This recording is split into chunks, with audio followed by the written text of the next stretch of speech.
underwater communication cables globally, with a total length exceeding 1.3 million kilometers, which is enough to circle the Earth 32 times, carrying more than 99% of international data traffic. This video you are watching could also be transmitted through these underwater fiber optic cables.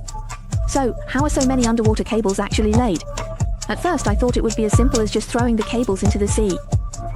But it turns out I was thinking too simply. Because the underwater environment is complex, laying an underwater fiber optic cable requires detailed planning and surveying first. It's important to avoid crossing dangerous areas like underwater mountain ranges, underwater volcanoes, and earthquake zones, and to choose relatively flat seabeds to determine the best route for laying the cable.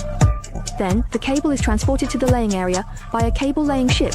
These ships have cable holds, and a large cable-laying vessel can carry thousands of kilometers of fiber optic cable. The cable-laying ships are equipped with advanced positioning systems to ensure that the vessels move along the planned route. Within a single line, there are distinctions between deep-sea cable laying and shallow-sea cable laying. For deep-sea areas deeper than 1,000 meters, laying the cables is relatively straightforward. They can be directly sunk into the seabed.